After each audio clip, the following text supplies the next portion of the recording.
கிறிஸ்துவில் பிரியமானவர்களே, ஆண்டவராகிய இயேசு கிறிஸ்துவின் இனிய நாமத்தில் இந்த தவக்காலத்தின் வாயிலாக உங்களை சந்திப்பதில் பெரும் மகிழ்ச்சி அடைகிறேன். ஆண்டவரோடு இணைந்திருப்பதற்கு, ஆண்டவரோடு ஒன்றித்திருப்பதற்கு, இயேசுவினுடைய பாடுகளை சிந்திப்பதற்கு, இயேசுவினுடைய சிலுவையோடு ஆராதனை செய்வதற்கு, நற்கருணையோடு பேசுவதற்கு இது ஒரு ஏற்ற காலமாக இருந்து கொண்டிருக்கின்றது. நற்கருணையும் சிலுவையும் என்று பார்க்கப்படுகின்ற போது இயேசுவினுடைய மரணம் முன்குறிக்கப்பட்டது நிமித்தமாக இயேசு நமக்காக நற்கருணை ஏற்படுத்துகின்றார். அவர் மரணத்திற்கு கையளிக்கப்பட்டு சிலுவை பாடுகளை ஏற்று அந்த சிலுவையின் வாயிலாக நமக்கு மீட்பு கிடைத்திருக்கின்றது. தவக்காலம் ஆண்டுதோறும் வந்து கொண்டிருக்கின்றது. பல்வேறு பக்தி முயற்சிகளை நாம் எடுத்துக்கொண்டிருக்கின்றோம். காலங்கள் மாறி மாறி வந்து கொண்டிருக்கின்றது.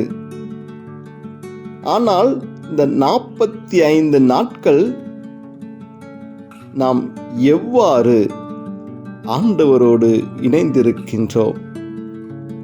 எத்தனையோ ஒருத்தல்கள் ஆடம்பரமாக மற்றவர்கள் பார்க்கப்பட வேண்டும், மற்றவர்களுக்கு ஒரு அடையாளமாக இருக்க வேண்டும், நான் தவ நாட்களை மேற்கொண்டு இருக்கின்றேன் என்று அடையாள நிமித்தமாக பலரது வாழ்க்கை இப்படியாக இருந்து கொண்டிருக்கின்றது.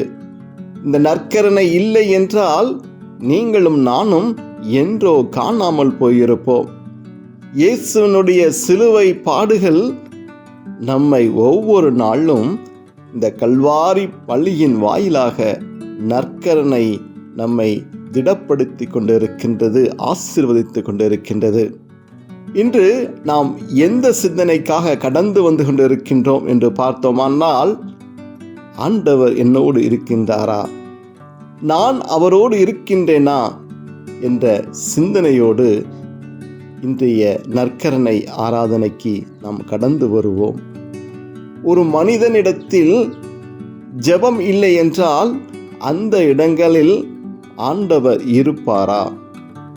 ஒரு மனிதனிடத்தில் அன்பு இல்லை என்றால் அங்கு ஆண்டவர் இருப்பாரா?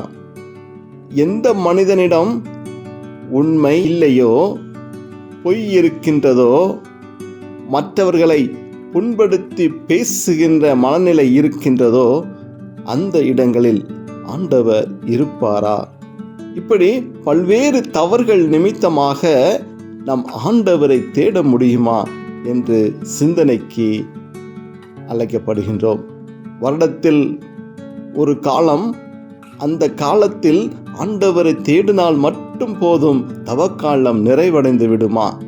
உணவு அருந்தாமல் இருப்பது, ஆடம்பரத்தை குறைத்து கொள்வது, ஏழைகளுக்கு உதவி செய்வது, இதெல்லாம் தவக்காலத்தில் நாம் செய்து கொண்டுதான் இருக்கின்றோம்.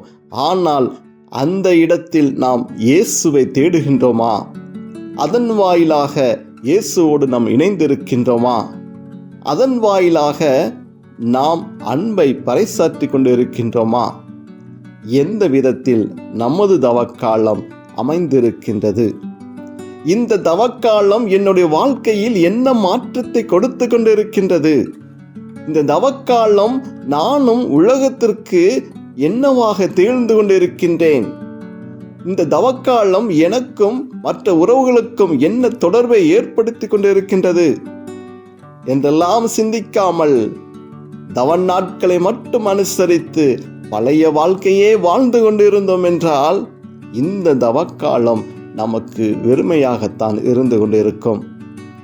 2000 ஆண்டுகளுக்கு முன்பாக நடைபெற்ற இந்த சிலுவை பாடுகளை நினைத்து நாம் ஒவ்வொரு நாளும் நாம் மனம் விரும்ப வேண்டும், நாம் கண்ணீர் வடிக்க வேண்டும். எனக்காகத்தானே இந்த சிலுவை பாடுகளை என் நேசர் ஏற்றுக்கொண்டார், என் நேசர் ஏற்றதன் நிமித்தமாகத்தானே இன்று நான் நற்கரின் வாயிலாக வாழ்ந்து கொண்டிருக்கின்றேன். இதெல்லாம் மறந்துவிட்டு வருடத்தில் ஒரு 40-45 நாட்களை மட்டும் நம்ம அனுசரித்து கொண்டு இருக்கிறோம் என்றால் இது உண்மையான கிறிஸ்தவமா?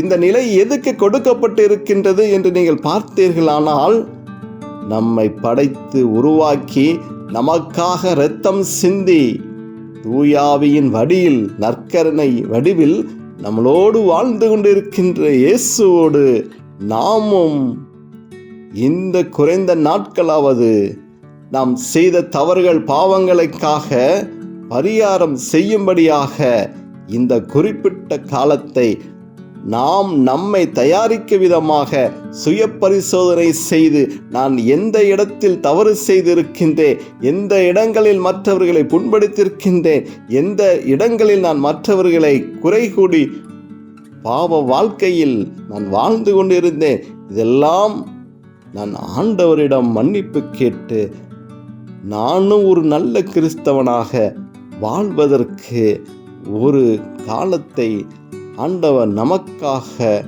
கொடுத்திருக்கின்றார். இந்த தவ நாட்களை ஏனோதானோ என்று நாம் அனுசரித்து வெளி ஆடம்பரத்திற்கு வாழ்ந்தோம் என்றால் இந்த காலமும் நமக்கு வீணான காலமாகத்தான் இருக்கும். அன்பார்ந்தவர்களே, ஆண்டவருக்கு என்ன நேரப் போகிறது என்று அவருக்கு முன்பே தெரிந்தது நிமித்தமாகத்தான் நான் சாவுக்கு கையளிக்கப் போகிறேன். ஆனால் நான் மரணத்திற்கு சென்று விட்டால் என்னுடைய பிள்ளைகளுக்கு நான் என்ன செய்ய முடியும்? அவர்கள் எப்படி வாழப் போகிறார்கள் என்றெல்லாம் அவர் சிந்தித்தது நிமித்தமாகத்தான் ராபோஜனத்திற்காக நற்கருணையை ஏற்படுத்தினார் என்பது நம் அனைவருக்கும் தெரிந்தது ஒன்று. அந்த நற்கருணையும் அவருடைய இரத்தமும் அவருடைய உடலும் பிறருக்கு உணவாக கொடுக்கப்பட்டிருக்கின்றது. நாம் அன்றாடம் பயன்படுத்துகின்ற உணவு அல்ல, நம் அன்றாடம் உட்கொள்கின்ற உணவு அல்ல, அது நம்மை வாழ வைத்து கொண்டிருக்கின்ற உணவாக ஆண்டவர் அவருடைய உடலையும் இரத்தத்தையும் கொடுத்திருக்கின்றார். அவருடைய உடலையும் இரத்தத்தையும் அவர் கொடுக்க காரணம் என்ன? அந்த உடல் நம்மோடு கடந்து வருகின்ற போது நாம் இறை சாயலோடு இருக்க வேண்டும். அவருடைய இரத்தம் நமக்கு உள்ளே கடந்து வருகின்ற போது அவருடைய இரத்தம், அந்த உயிர் அணுக்கள் நம்மளோடு பயணிக்க போகின்றது. நம்மளோடு அவருடைய உயிர் அணுக்கள் நம்மை வாழ வைக்க போகிறது. அப்படி என்றால் நாம் வாழுகின்ற வாழ்க்கை எந்த விதத்தில் இருக்க வேண்டும்? அவருடைய உடலும் இரத்தமும் என்னோடு இருந்து கொண்டு இருக்கின்றது என்றால் நான் அவர் வழியில் தான் நான் வாழ வேண்டும் என்பது ஒரு கட்டாயமான நிலையாக பார்க்கப்படுகின்றது. ஆனால் நோய்க்கு மருந்துகளை எடுப்பது போல் நாம் நற்கருணையை பெற்றுவிட்டு நாம் அதே பாவ நிலையில் தான் இன்று வரை இருந்து கொண்டு இருக்கின்றோம். வருடத்திற்கு ஒரு முறை தியானிப்பது தவக்காலம் அல்ல. ஒவ்வொரு நாளும் ஒவ்வொரு திருப்பலியிலையும் நாம் அதை தியானிக்கக்கூடியவர்களாக இருக்கின்றோம். அந்த நற்கருணையை பெறுகின்ற போது அந்த இடத்தில் அவருடைய வலியும் வேதனைகளையும் நாம் புரிந்து கொண்டவர்களாக, அந்த நற்கருணை பெறக்கூடியவர்களாக நாம் இருக்க வேண்டும். இந்த நற்கருணை தான் எனக்கு உயிர், இந்த நற்கருணை தான் எனக்கு மீட்பு, இதுதான் ஆண்டவருடைய வார்த்தை, இதுதான் ஆண்டவருடைய இரத்தம், இதுதான் ஆண்டவருடைய உடல், எனக்கு எல்லாமே இந்த நற்கருணையும் இந்த இரத்தமும் தான் என்று நாம் தெரிந்திருந்தோம் என்றால் நமக்கு எல்லா நாட்களும் தவ நாட்களாகத்தான் இருக்கும். வருடத்திற்கு ஒரு முறை நாம் வெளி அடையாள கிறிஸ்தவர்களாக வாழ்வது நிமித்தமாக எந்த ஒரு பயனும் இல்லை. அன்பார்ந்தவர்களே, இந்த தவ காலத்திலாவது, இந்த குறிப்பிட்ட நாட்களையாவது நாம் தகுந்த விதத்தில் நம்மை தயாரித்து ஜெப காரியங்களாக இருக்கட்டும், வீண் பேச்சுகளை குறைப்பதாக இருக்கட்டும், மற்றவர்களுக்கு உதவி செய்த காரியங்களாக இருக்கட்டும், இப்படி எந்தெந்த இடங்களிலெல்லாம் நம்ம ஆண்டவரை மறுதலித்தோமோ அந்த இடங்களை நாம் நிவர்த்தி செய்யக்கூடிய காலமாக இந்த தவக்காலம் நமக்கு அமைந்தது என்றால் நிச்சயம் வருகின்ற நாட்கள் எல்லாம் ஒரு ஆசீர்வாதமான நாட்களாக இருக்கும். அற்புதம் நடைபெறக்கூடிய நாட்களாக இருக்கும். இயேசுவினுடைய ஒவ்வொரு வார்த்தைகளும் நிறைவேறக்கூடிய காலமாக இருக்கும்.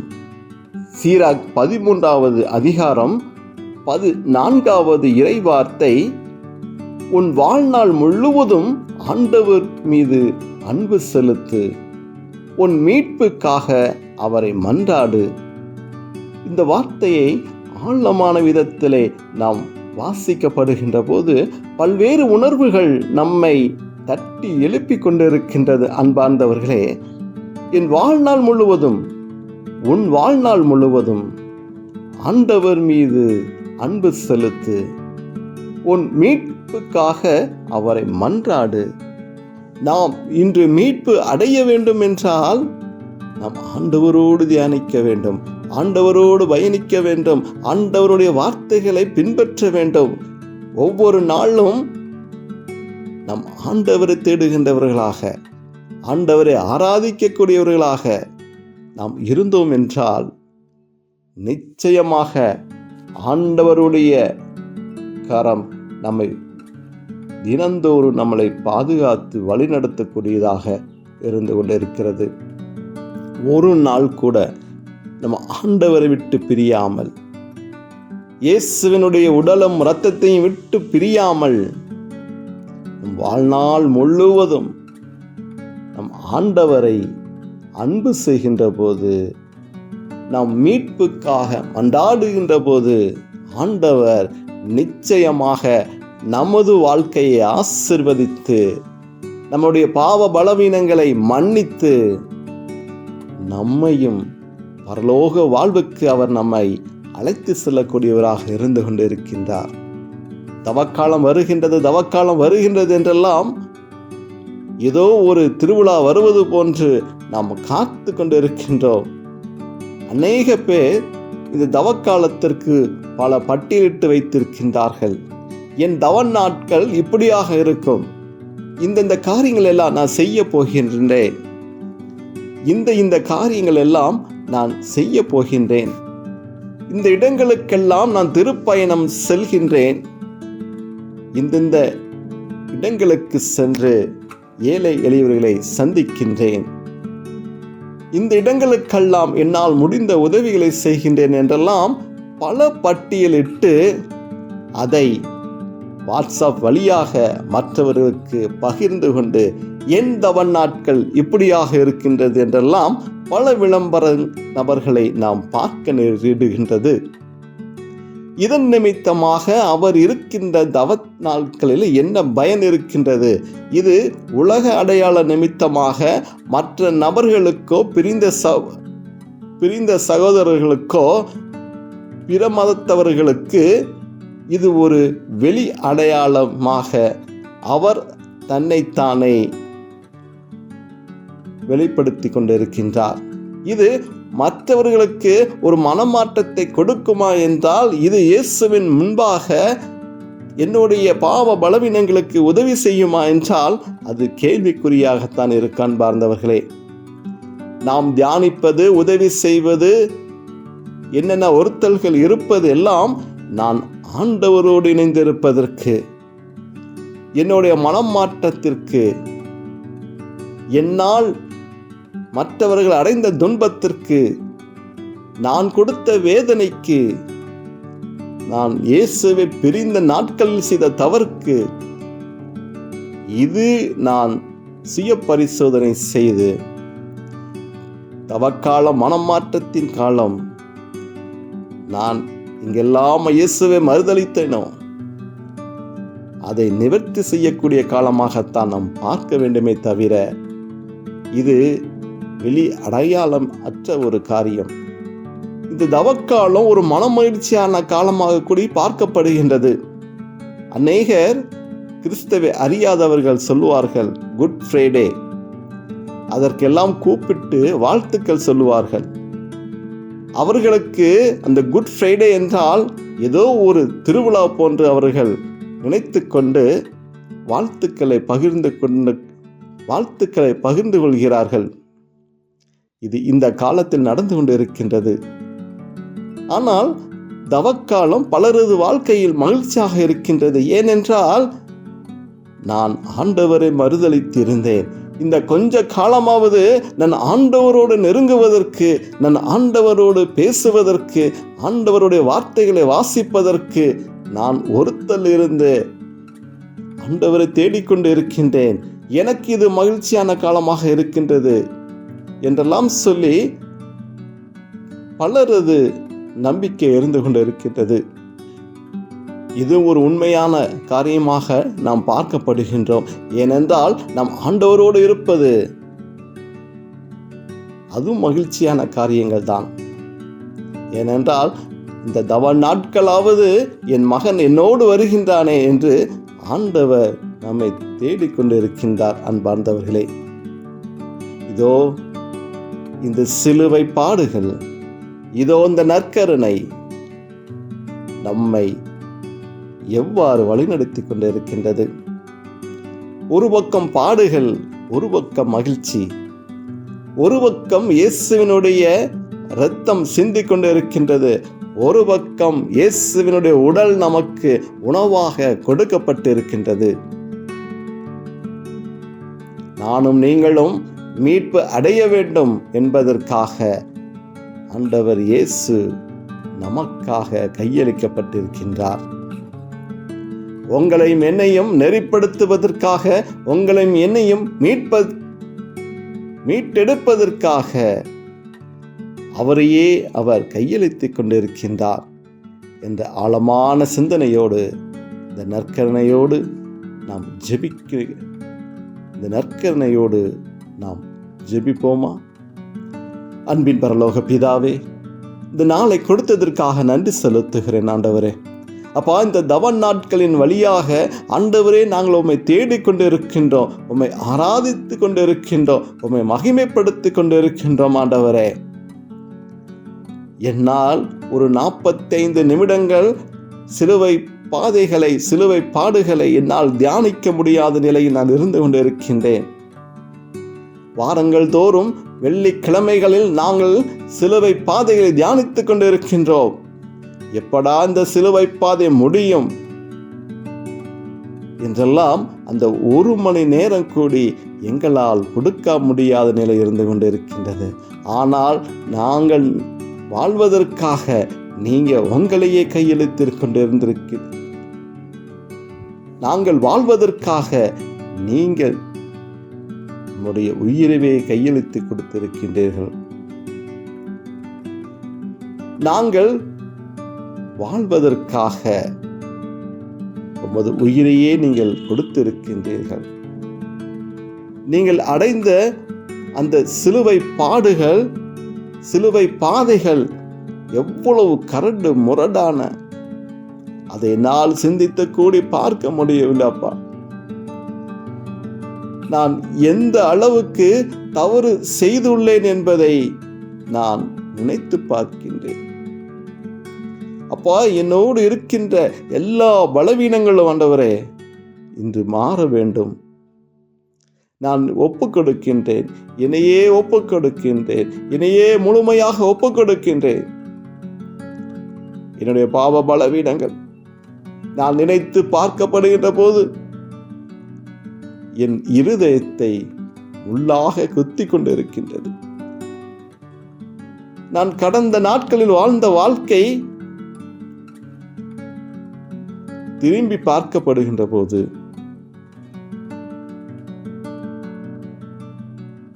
நானே என் வாழ்க்கையை நினைத்து வேதனைப்படுகின்றேன். நானா இப்படி வாழ்ந்திருக்கின்றேன்? என்னுடைய வாழ்க்கையா இப்படி இருந்திருக்கின்றது? ஐயோ, நான் இயேசுவை புண்படுத்தி விட்டேனே, ஐயோ இயேசுவை மறுதலித்து விட்டேனே, ஐயோ நான் கிறிஸ்தவனா? என்னை நான் பரிசோதிப்பதற்கு இந்த காலம் ஒரு ஏற்ற காலமாக இருக்கிறது. ஆண்டவரே, 9 சிலுவையை நான் ஏற்றுக்கொள்கிறேன். இந்த சிறிய நாட்களாவது உமது சிலுவையை நான் சுமக்க தயாராக இருக்கின்றேன். என்னுடைய பாவ பலவீனங்களை நீங்கள் மன்னிக்க வேண்டும். நீங்கள் என்னோடு பேச வேண்டும். இறை வார்த்தை வாயிலாக என்னை திடப்படுத்த வேண்டும், நெறிப்படுத்த வேண்டும். அப்பா, இந்த காலாண்டவர் ஒவ்வொரு பிள்ளைகளுக்கும் மனமாற்றத்தின் காலமாக இருக்க வேண்டும். இந்த காரியங்கள் அப்படியே நிறைவேறட்டும். ஒவ்வொரு கிறிஸ்தவருடைய வாழ்க்கையிலும் இந்த தவ நாட்கள் ஆண்டவரை தியானிக்கக்கூடிய நாட்களாக, ஆண்டவரை தேடுகின்ற நாட்களாக, ஆண்டவரோடு உறவாடுகின்ற நாட்களாக, ஆண்டவரை தியானிக்கக்கூடிய நாட்களாக, ஒரு நல்ல கிறிஸ்தவனாக வாழ எங்களுக்கு நீங்க வழிகாட்ட வேண்டுமா கூடி ஜெபிக்கிறோம். நீங்கள் வழிகாட்ட வேண்டுமா கூடி ஜெபிக்கிறோம். வீண் சிந்தனைகள் எங்களுக்கு வேண்டாம், வெளி ஆடம்பரங்கள் வேண்டாம், திரு பயணங்கள் வேண்டாம். என்னோடு என் நேசர் இருந்தால் போதும், என் ஆண்டவர் என்னோடு இருந்தால் போதும், அவர் வார்த்தை என் செவியில் கேட்டால் போதும், என் வாழ்க்கை மாறும், எனக்கு ஆசீர்வாதம் கடந்து வரும். நானும் ஒரு புதிய மனிதனாக வாழ்வதற்கு இந்த தவக்காலம் ஏற்ற காலமாக இருக்கும். அன்பின் ஆண்டவரே, இந்த காணொளியின் வாயிலாக பார்த்து கொண்டு இருக்கின்ற அனைத்து பிள்ளைகளையும் கரங்களில் ஒப்புக் கொடுக்கிறேன் ஆண்டவரே. அப்பா, அனைத்து பிள்ளைகளுடைய தேவைகளின் கரங்களில் ஒப்புக் கொடுக்கிறேன் ஆண்டவரே. இந்த தவ நாட்கள் தான் இவர்களுக்கு ஒரு மீட்பின் காலமாக இருக்கும். இந்த தவ நாட்கள் அவர்களுக்கு ஒரு ஆசீர்வாதமான நாட்களாக இருக்கும். அப்படியாக ஆண்டவரே, இந்த பிள்ளைகளுடைய தேவைகள் எல்லாம் சந்திங்க. இந்த பிள்ளைகள் எடுக்கின்ற ஒருத்தல்கள் எல்லாம் ஆசீர்வதிங்க. இப்பெல்லாம் இயேசுவே என்று கூப்பிடுகிறார்களோ அப்போதெல்லாம் நீங்க செவி கொடுங்க ஆண்டவரே. அப்பா, நீங்க செவி கொடுங்க ஆண்டவரே. இந்த காணொளி ஆண்டவரே, ஏதாவது ஒரு பிள்ளைக்காவது ஒரு மனமாற்றத்தை கொடுக்க வேண்டும், ஒரு பிள்ளைக்காவது ஒரு ஆசீர்வாதத்தை கொடுக்க வேண்டும் ஆண்டவரே.